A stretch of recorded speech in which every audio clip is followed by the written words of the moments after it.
हे पहा गड्यानं, या खिंडीत असेच दबा धरून बसा आणि तो जगदेवराव आला की तुटून पडा त्याच्यावर.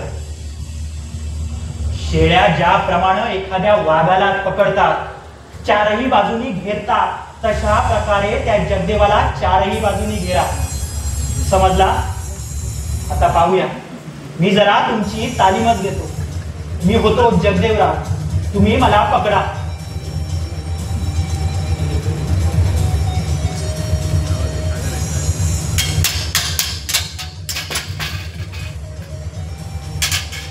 अरे थांबा, मला पकडू नका. थांब. अरे थांब, मला कशाला पकडतोस? अरे थांबा. अरे मला नका पकडू रे, थांबा. अरे वेळ लागलाय की काय तुम्हाला? अरे वेळ लागलाय तुम्हाला? अरे मी जगदेवराव नव्हे, मी यमाजी भास्कर. मी फक्त तुमची तालीम घेत होतो, बस. आता चावून येते, ऐकू येते. या खिंडीत असेच दबा धरून बसा आणि तो आला की घेरा त्याला. या या या या. इथून किल्ला अगदी एका हातेवर आला. पहा कशी जवळची वाट दाखवली. दादाचं दोन वाढलं गा, दादा खिंडीमध्ये आलाय गा.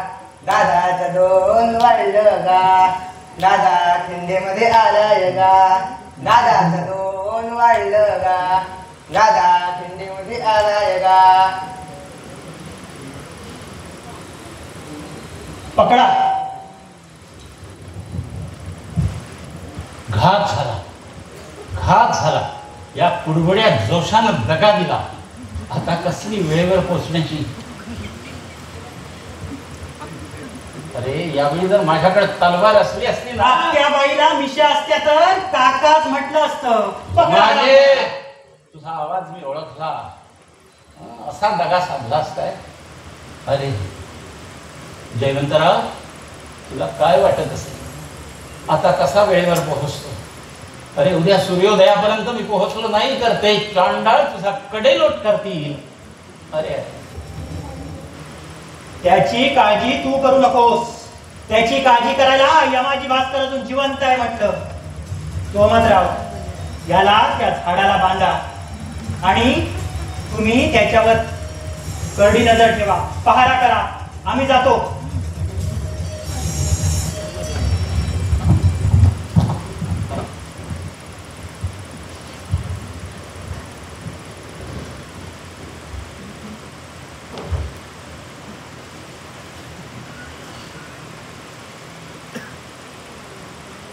काय हो जगदेवराव, तुमचा घोडा कुठं वर पडाला असेल? ए कुडबड्या जोशा, असं फसवलं असं. अरे अरे जयवंतराव, तू काय म्हणत असशील रे? जगदेवराव आता येतील म्हणून तू वाट पाहत असशील, किंवा आता येणारच नाही म्हणून तुम्हाला दोष देत असशील. पण मी काय करू? त्या चांडाळाने मला दगा दिला आणि असं या खिंडीमध्ये या झाडाला अडकवून बांधून ठेवला आहे. अरे अरे, उद्या सूर्योदयापर्यंत पोहोचलो नाही तर तुझी काय अवस्था होईल रे? अरे हो जगदेवराव, आता दुःख करून काय करायचं? हो, दैवाच्या आजच्या गोष्टी आहेत या. नशिबापुढं कोणालाही जावत नाही. अरे हे खरं आहे. आणि म्हणून तर माझ्यासारखा माणूस तुझ्या या कुडबुडीपणाला फसला आणि त्याची अशी अवस्था झाली. पण माझं सगळं भूत भविष्य मी तुम्हाला कसं बरोबर सांगितलं? अरे ते बरोबर सांगितलंस यात प्रश्नच नाही.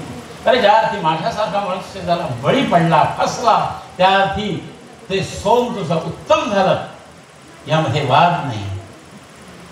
अरे जयवंतरावाची काय अवस्था होईल?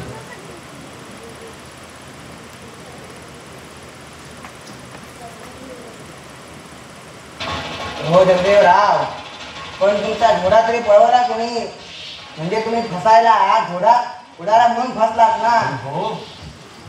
अरे सगळ्या गोष्टी जर एखाद्यानं तंतोतंत सांगितल्या तर तो ज्योतिषी, हुशार असं मानलंच पाहिजे ना.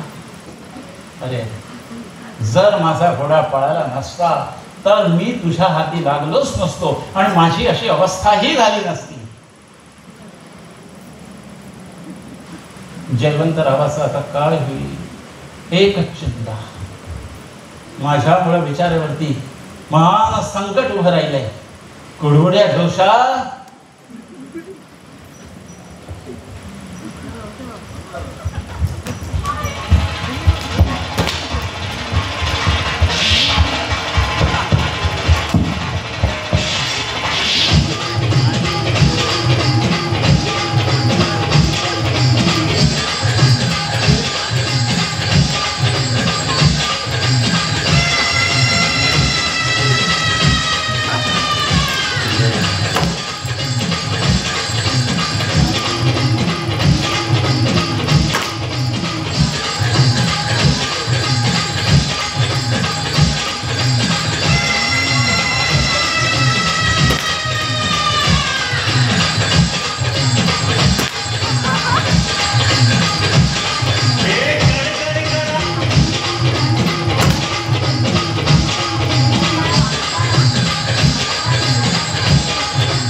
जागा तर सापडली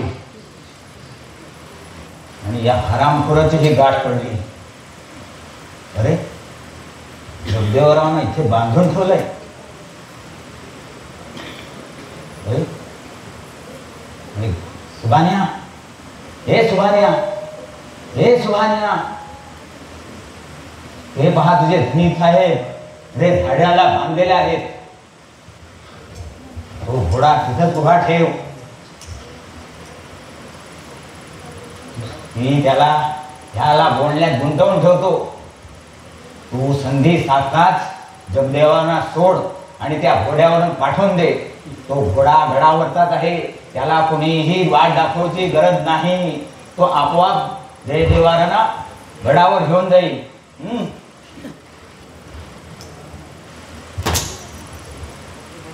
कोण बसरा आहेस रे बाबा? म्या कुडकुड्या जोशी हाय. कोण? बडबड्या जोशी? बरं म्या सांगतोय ना की मासने कुडकुड्या जोशी म्हणतात म्हणून. हा हा हा हा बडबड्या जोशी, बडबड्या जोशी. अरे बडबड्या नव्हे रे काका, कुडकुड्या जोशी. हेच आता मला समजलं. तू बडबड्या जोशी आहेस. जसा पाण्याचा बुडकन बुडतो पाण्याचा, तसा तुझा बी जोशीपणा लवकरच बुडकन बुडेल. अरे म्या सांगतोय ना कुडकुड्या जोशी म्हणतात म्हणून मला. अरे बडबड्या, कुडकुड्या, बडबड्या, नडबड्या सगळ्या समजा एकच. बर बडबड्या जोशी म्हणा की दादाचं दोन वाढ लगा, दादाचं दोन वाढ लगा, डोळ्याचं पान खेळ लगा, डोळ्याचं पान खेळ लगा, दादाचं दोन वाढ लगा, दादाचं दोन वाढ लगा, डोळ्याचं पान खेळ लगा, डोळ्याचं पान खेळ लगा.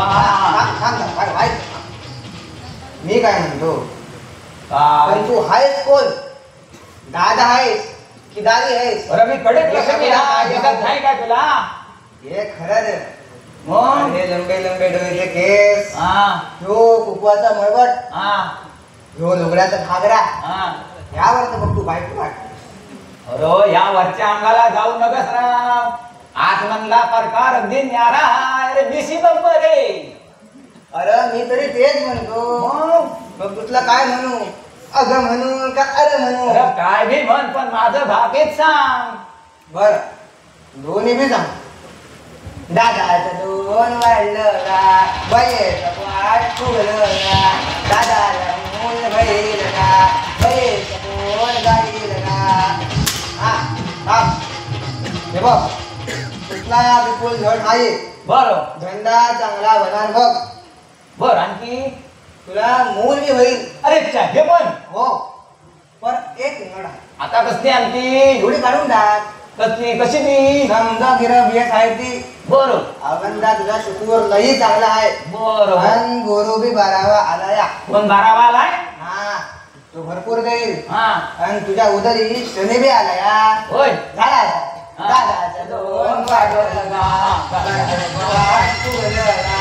दादाचं गा बाहेर वाट फुगलं गा दादाचं दोन वाढलं गा कडक लक्ष्मी आली आली अंबी आली कडक लक्ष्मी आली आली कडक लक्ष्मी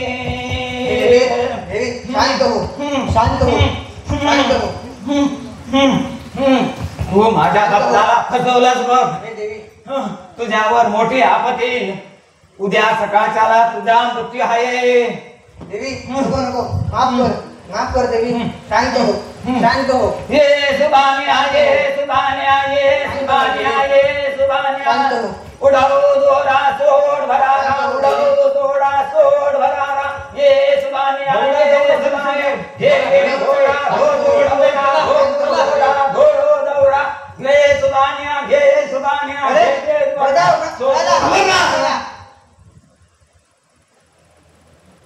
काय झालं याला ना काही दे आता तुला पण घेतो चल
का आलात, कशासाठी आलात सगळं आम्हाला माहित आहे.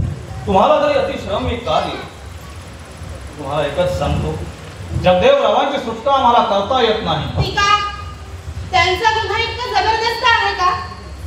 स्वतःच्या अब्रूचं, स्वतःच्या जहागिरीचं, स्वतःच्या अन्नदात्याचं त्यांनी रक्षण करण्यासाठी त्यांनी तलवार उचलली, हा त्यांचा अपराध आहे का? त्यांच्या मनोदेवतेला स्मरून ते वागणे ही त्यांची चूक आहे का? एवढंच जर पाहिलं तर ही त्यांची चूक नाही आणि हा त्यांचा अपराधही नाही, पण हीच त्यांची एवढीशी कृती अखंड राष्ट्रावर जो परिणाम करते आहे तोच अत्यंत घातक विषय आहे. जगदेवरावांनी विजापूरकरांच्या वतीने आमच्यावर तलवार चालवणं आणि या हिंदवी स्वराज्याच्या वृक्षाच्या मुळावरच घाव घालणं हा आमच्या मतानं देशद्रोह आहे आणि याच्यासाठी हा देश त्यांना देईल ती शिक्षा भोगणं त्यांनी क्रमप्राप्त आहे. पण महाराज, अशा तऱ्हेनं आपण त्यांना जन्मभर जरी कैदेखान्यात कोंडून ठेवले, त्यांच्या जीवाचे हाल हाल केले, तरी ते तुम्हाला मुळीच अनुभव होणार नाही. महाराज, तुम्हाला ते मुळीच अनुभव होणार नाही. मग तुम्हीच सांगा, एखाद्या शत्रूला असं समोर उभं ठेवून असं ठेवणं चांगलं आहे का? धगाधगीत आमचं आयुष्य निघणं शक्य नाही. सांगा, असं करणं योग्य आहे का? मग त्यांच्या बाबतीत आपण निर्णय तरी काय घेतला आहे? त्यांना जन्मभर अंधार कोठडीत ठेवणार आहात. काही दिवस प्रयत्न करून पाहू.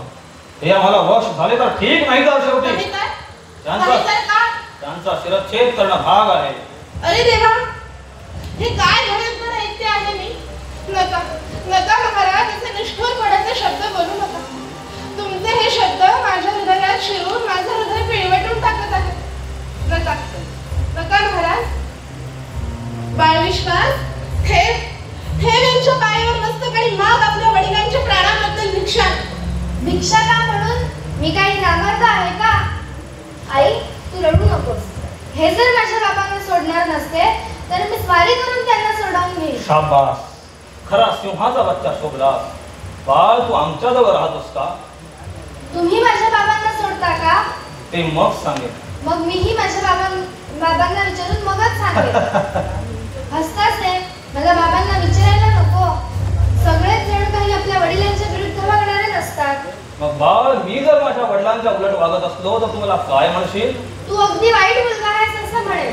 तुझं तुझ्या बाबांवर प्रेम नाही असं म्हणेल. तुझ्या बाबांनी तुला पकडून नेलं पाहिजे. तुझी पाठ चपकाने फोडली पाहिजे असं म्हणेल. असं बोलू नये आपल्या वडील. बाई बाई, बोलू द्या त्याला. तुझं बोलणं मला आवडतं. बोल बाळ, असंच काहीतरी बोल. वा, म्हणजे मी काही भाट आहे की काय जो आपला बडबडत बसू? मग काय, तुम्ही माझ्या बाबांना सोडता का? छाप, मुळीच सोडणार नाही. उलट त्यांचं डोकं उडवून देणार आहे मी. मग हे बघा, तुमचं मान उडवतो. अरे, असला बाणा, असलं रक्त, असला स्वाभिमान फुकट जावीत ना. याला जर योग्य वळण मिळून हे जर गुण महाराष्ट्राच्या कामी आले तर यक्षिणीची कांडी फिरविल्याप्रमाणे एका क्षणात महाराष्ट्र स्वतंत्र होईल. मग महाराष्ट्राच्या स्वातंत्र्याची आपण जर एवढी खरी काळजी बाळगता तर आपल्याला स्वातंत्र्याची खरी किंमत माहीत असलीच पाहिजे. मला सुद्धा चांगलीच ठाऊक आहे. बाबा कैदेत आहेत असं समजल्यावर आपल्या घरी असलेले विद्यार्थी सगळेच आपण सोडून गेले. त्या बिचाऱ्यांना तरी कैद का म्हणू आणि माझ्या बाबांनी तरी कैद का म्हणू? तुम्ही माझ्या बाबांना सोडून द्या. किती छळीताली नावंती वा, किती छळीताली नावंती वा.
आमचं हृदय इतकं कवळं नाही. वयाच्या 16व्या वर्षी आम्ही लढावय्याचा पेशा पत्करला. आजपर्यंत 21 वर्षात आमच्या संसदेला हजारो जवान बळी पडले असते. हृदयाला भेटून टाकणारे विधवांचे विलाप, थत्तरालाही पाझर फोडणारे मुलांचे आम्ही ऐकले आहेत ते हुंदके, पण त्यांचा आमच्या मनावर एक किंचितही परिणाम झाला नाही. पित्याची आज्ञा आम्ही मानली नाही की त्याच्या रागाची परवाही आम्ही केली नाही. बायका मुलांच्या सुखदुःखाकडे पाहायला आम्हाला फुरसतच झाली नाही. आमचे सगळे विचार, आमच्या सगळ्या मनोवृत्ती फक्त एकाच गोष्टीकडे लागलेल्या आहेत. ती गोष्ट घडवून आणण्यातच सगळं पुण्य, सगळा पराक्रम आहे.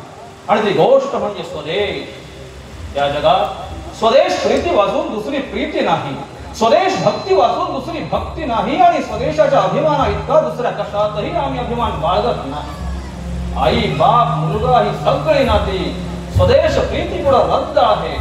पण महाराज, जन्मदात्या आई बापाबद्दल, पाठीवर पाय देऊन आलेल्या भावंडांबद्दल किंवा पोटी जन्मलेल्या मनुष्याच्या बालकाबद्दल मनात असलेलं नैसर्गिक प्रेम कधीतरी लुप्त होईल का? विश्वासाच्या वडिलांवरचं त्याचं प्रेम कधीतरी उडेल का? विश्वासाच्या मनातनं त्याच्या वडिलांवरचं प्रेम कधीतरी निघून जाईल का? मला विजापूरचा बादशाह जरी केलं तरी मी माझ्या बाबांवरचं प्रेम सोडणार नाही. स्वदेश माझा बाप, स्वदेश माझी मुलं, स्वदेश माझी आई या दृष्टीनं स्वदेशाकडे पाहिलं आणि माणसाची एकदा समाधी लागली की त्याला मूल मेल्याचं दुःख होणार नाही, बायको अंतरल्याच्या वेदना होणार नाही, आई वारल्याच्या वेदना होणार नाहीत की बाप हा लोक सोडून गेल्याबद्दल. महाराज, एक दुःखद बातमी आहे. आपले वडील आपल्याला सोडून गेले. काय? शहाजीराजे इहलोकीची यात्रा पुरी करून स्वर्गाला गेले. काय म्हणता? काय म्हणता तुम्ही चिटणीस? महाराज, आताच हा सांडणीस्तारानं लफोटा आणला होता. शहाजीराजे रानात शिकारीला गेले असताना घोड्यावरून पडून त्यांचा एकाएकी अनंत झाला. बाबा, बाबा, तुम्ही मला सोडून गेला. महाराज, महाराज,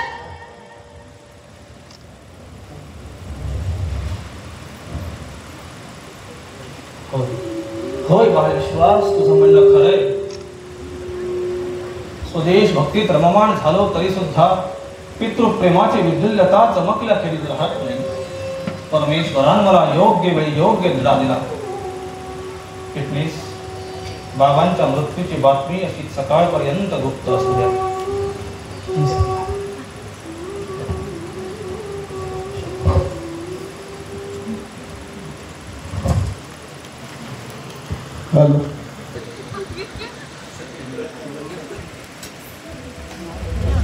खेचा त्या हरामखोराला पुढे.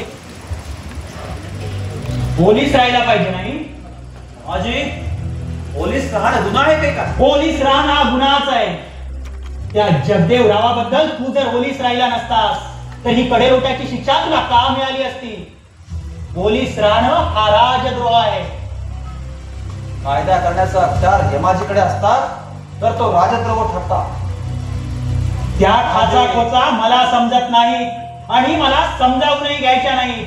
तुझा फक्त कडेलोट करणं इतकंच मला समजतंय. शिपाई हो, खेचा त्याला पुढं आणि त्या टोकावर उभा करा आणि माझा हुकूम झाला की कडेलोट करा त्याचा.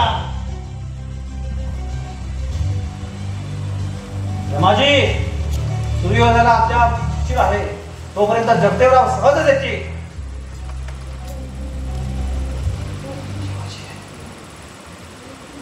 कोणीही येणार नाही. मी तुझा कडेलोट केल्या वाचून राहणार नाही. यमाजी, अद्याप सूर्योदयाला बराच उशीर आहे. जगदेवराव सहज येतीलच. मुळीच येणार नाही. तुझा कडेलोट केल्या वाचून मी थांबणार नाही. अरे, तुझा कडेलोट करण्यात, तुला लवकर मारण्यात मला किती आनंद आहे म्हणून सांगू.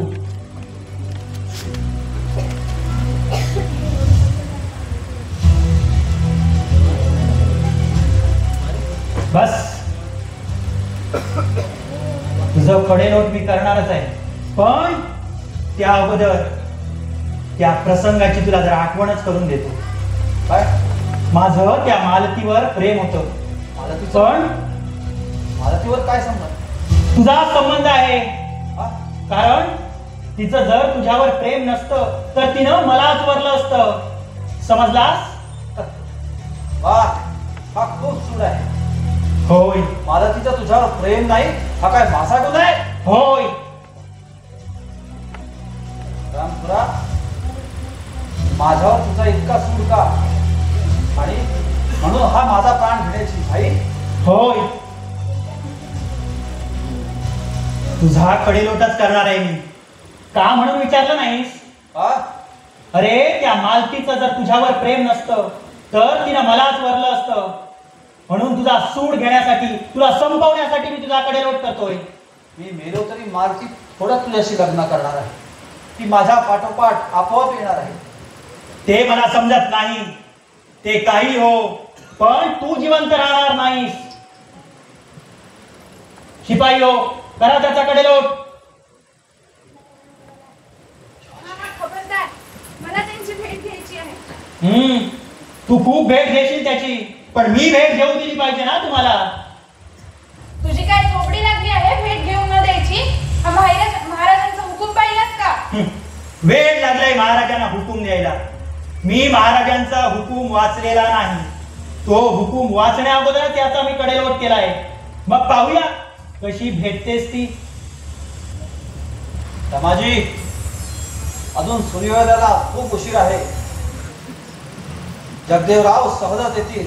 ते जगदेवराव अस्सल मनुष्य आहेत, तुझ्यासारखे कम अस्सल नाही. मी कमसल काय? हो. तुझा कडेलोट करण्या अगोदर तुझी जीभ काटून टाकेन. पण त्या अगोदर तुला एक मजा दाखवतो. मालती, मुकाट्यानं इथे उभी राहा आणि मला आलिंगन दे.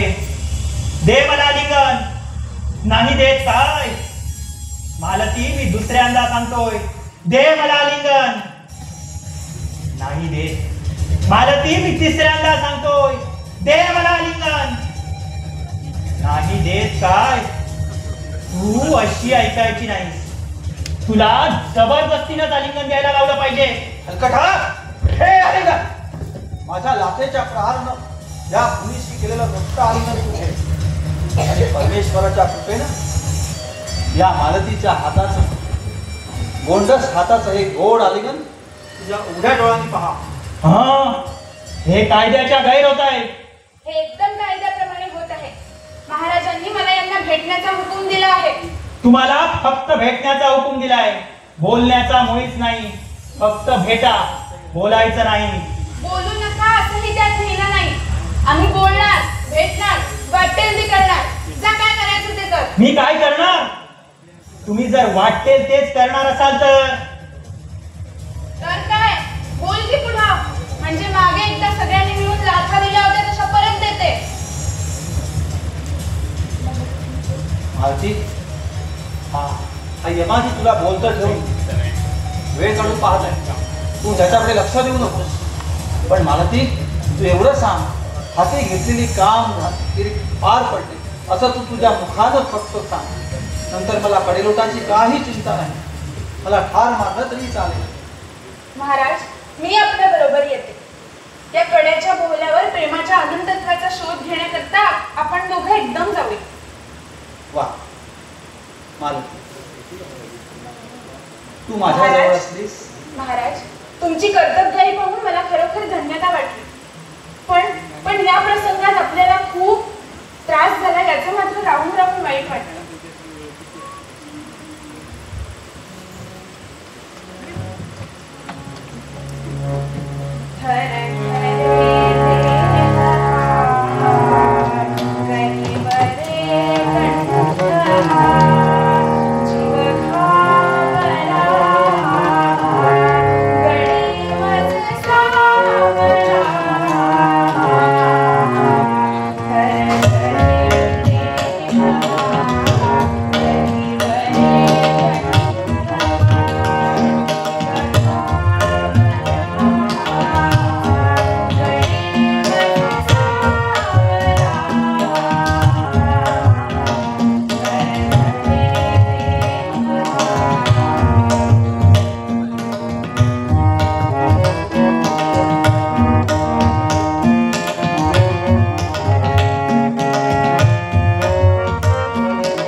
माझ्याजवळ असलीस की मला किती धीर येतो. तुझं भाषणही आशादायी असतं, निराशेचा स्पर्शही त्यास नसतो. जगदेवराव आले नाहीत म्हणून तू कष्टी आहेस का? नाही. कदाचित ते आपल्या बायकापोरांचा त्यांना लोभ झाला असेल म्हणून ते आले नसतील. महाराज, जगदेवराव मगाशी इकडे यायला निघाले होते. आपल्या बायका पोरांना सोडून ते इकडे यायला निघाले होते. एव्हाना यायला आले होते. काही दगा तर झाला नसेल ना? मलाही असंच वाटतं. तेव्हाच या यमाजी भास्करचा सकाळपासून पत्ता नव्हता. मलाही त्याचाच कृत्य आहे असं वाटतं. खबरदार, माझ्याकडे असे रोखून पाहाल तर. माझ्याकडे असे रोखून वगैरे पाहू नका. तुम्ही अन्य काहीही करा. चला, घटका भरली तुमची. शिपाई हो, त्याला त्या कड्यावर उभा करा आणि करा कडेलोट. महाराज, मी येते आपल्या बरोबर. या कड्याच्या बोहल्यावर आनंदत्वाचा शोध घेण्याकरता आपण दोघं सोबत जाऊया. हा, यमाजी एवढी घाई का? जगदेवराव सहजच येतील. सूर्योदयापूर्वी जगदेवराव सहज येतील. मालती, देवाच्या मनातून काहीतरी अनर्थ घडवायचा आहे. या काळ्या रात्री सैतानी मनोवृत्तींना धिंगाणा घालण्याकरिता हा सैतान रंगभूमीची जय्यत तयारी करतो आहे. हा भयंकर कडा माझ्या आयुष्याची मजल संपली म्हणून मला सांगतो आहे. आणि या तारका जगदेवरावांच्या न येण्यानं आपल्या वर दुःखाश्रू गाळीत आहे. महाराज, असं नाही. या तारका आपण केलेल्या महत्कृत्यानं उदित होऊन चमकून आपला आनंद व्यक्त करीत आहेत. पुढे येणाऱ्या सुखाच्या सूर्याला ओवाळण्याकरिता जलदीनं भरारी मारित आहेत. ही टकमक जगदेवरावांच्या स्वागताकरता आतुर होऊन टकमक पाहत नाही का? तो गोड वायू जगदेवराव येणार ही सूचना आपल्या कानात सांगत नाही का? पूर्व दिशेला रक्तवर्णाचे मंगलध्वज फडकावत नाही का? महाराज, थोरांचं आगमन सर्वांना आनंद देतो. मग आपल्यालाच ते कसं वगळेल?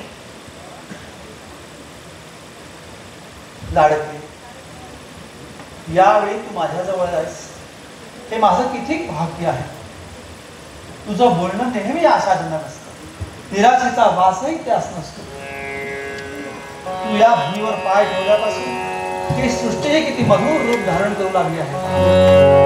नभसागरी उभी बालिकाया, नभसागरी उभी बालिकाया,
भरली तुमची. चला शिपाई, करा त्याच्याकडे लोट. महाराज मीही आपल्या बरोबर येते. मालती थांब. तू जर त्याच्यासोबत गेलीस तर तुझाही कडे लोट करेन. खुशाल द्या, आम्ही दोघे एकत्रच स्वर्गाला जाऊ. थांब तर थांब, थांब, जाऊ नकोस. मालती, पहा पहा हा स्वर्ग पहा. चल या दोघे मिळून आपण स्वर्गावर मुक्त संचार, मुक्त विहार करू. स्वर्ग हा स्वैर आत्म्यांकरिता आहे. हा मृत्यूलोक अनेक बंधनाने जखडलेल्या मानवी योनीकरिता आहे. चल मालती, चल. अरे कोणीतरी खेचा त्या पोरीला मागे.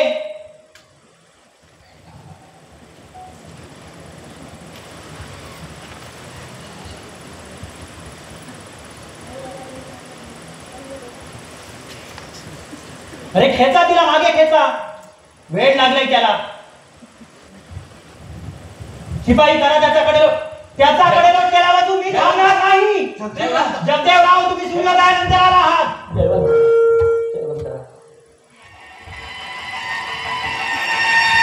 मी सूर्योदयापूर्वी आलो. महाराज पहा, तो पहा, सूर्योदय पूर्वद्वारावरती महाराज, आकाश गंगेवरती प्रगट होतोय. हा जगदेवराव सरकारी कामात गैरशिस्त वागणाऱ्याला आम्ही शिक्षा करण्याच्या विचारात आहोत. या जयवंतरावांना कडेवर करण्याची एवढी घाई का चालली होती? तुमची लग्नघट्टा का भरली होती?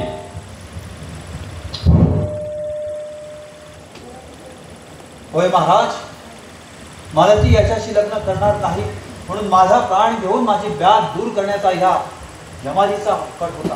तो या रामोशानं आपल्या साथीदारांच्या योगानं मला एका खिंडीमध्ये अडकवून एका झाडाला करकचून बांधून ठेवले. गजब, गजब. महाराज, हे माझ्यावर हकनाक तोहमत घालीत आहेत.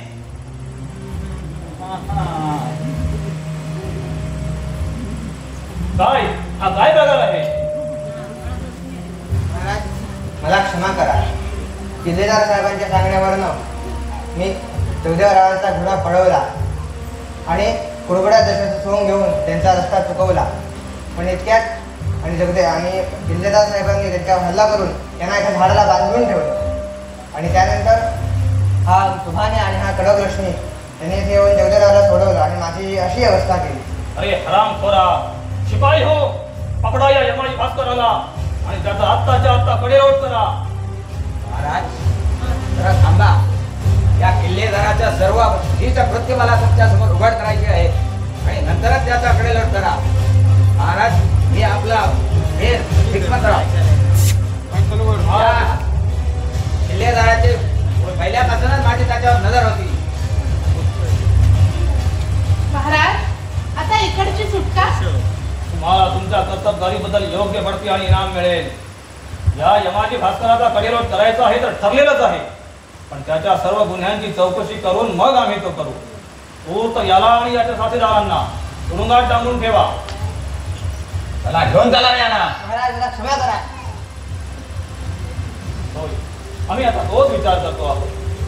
जगदेवराव, आम्ही तुमच्या मुलखावर स्वाऱ्या करून जो मुलूक काबीज केलाय तो या विश्वासला देऊन आम्ही त्याला आमचा सरदार बनवतो. पण बाबांनी सांगितले वाचून मी तुमचं सरदार नाही व्हायचं. बरं विश्वास, हे बघ तू विजापूरकरांचा वंशाळ आहेस. हे बघ तू या शिवाजी राजांच्या सैन्याप्रमाणे हो त्या मूर्खाचा धनी हो, पण मरामात त्या विजापूरकरांच्या विरुद्ध तलवार उठवता येणार नाही. पण तुम्ही आमच्या पक्षाला मिळण्याचं कबूल केल्यापासून मला तुमची सुटका करता येत नाही. अगदी जन्मभर या कारागृहामध्ये तुम्ही मला डांबून ठेवलं तरी चालेल, पण विजापूरकरांच्या विरुद्ध मी तलवार उचलणार नाही. विजापूरकरांच्या विरुद्ध तुम्हाला तलवार उचललीच पाहिजे असं नाही. तुम्ही मुघलांवर स्वाऱ्या करून या स्वराज्याचा विस्तार करा. तर मग मला तू तसं वचन दिलं पाहिजे की यापुढे मी विजापूरकरांच्या विरुद्ध मला त्या मोहिमेवर पाठवणार नाही किंवा त्यांच्यावरती स्वारी करणार नाही. कबूल. हे घ्या वचन. जगदेवराव, आम्ही आमच्या पिताजींनाही तसंच वचन दिलं होतं की पात्रशाहीला आम्ही कधी धक्का लावणार नाही. तेच वचन आज आम्ही तुम्हाला देतो. ठीक, मग तर झालं ना. तुम्ही आमचे दोस्त होता ना. दोस्त अगदी जन्माचा नोकर व्हायला तयार आहे. जगदंब, ती जगदंबा तुम्हाला सुखी राखो. जयंत, हा सगळा मंगल प्रसंग आपल्यामध्ये झाला. तुमचे उपकार मी कसे मानले? नाही जगदेवराव, उपकार मानायचेच असतील तर या देवतेचे मान. ती देवता कोण?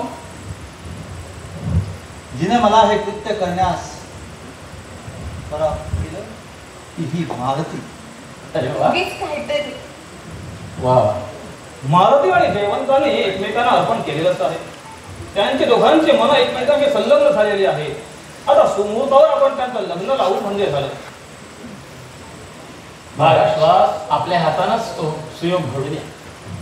ठीक ठीक. वा विश्वास, आता तुला तुझे बाबा मिळाले ना.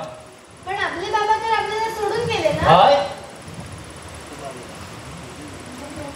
शहाजी राजे आम्हाला सोडून गेले. एक नेकजात मराठा आम्हाला कायमचा अंतरला, पण या दुसऱ्या नेकजात मराठ्याचा आम्हाला मात्र लाभ झाला. परमेश्वरा परमेश्वरा, हा लाभ आम्हाला निरंतरचा लाभू दे, निरंतरचा लाभू दे, निरंतरचा लाभू दे. शिवरायांचे 8वे रूप, शिवरायांचा 8वा प्रताप, शिवरायांचा 8वा साक्षेप भूमंडळी. शिवरायांचे कैसे बोलणे, शिवरायांचे कैसे चालणे, शिवरायांची सलगी देणे कैसी असे. सकल सुखांचा केला त्याग, म्हणून साधिजे तो योग. राज साधनाची लगबग कैसी केली, याहुनी करावे विशेष, तरीच म्हणवावे पुरुष. या उपरी आता विशेष काय लिहावे. शिवरायासी आठवावे, जीवित तृणवत मानावे. इहलोकी परलोकी उरावे कीर्ती रूपे. निश्चयाचा महामेरू, बहुत जनासी आधारू. अखंड स्थितीचा निर्धारू, श्रीमंत योगी. पुण्यश्लोक छत्रपती श्री शिवाजी महाराज की जय. भारत माता की जय. हिंदू धर्म की जय. हॅलो हॅलो, योगेश प्रभू यांच्याकडून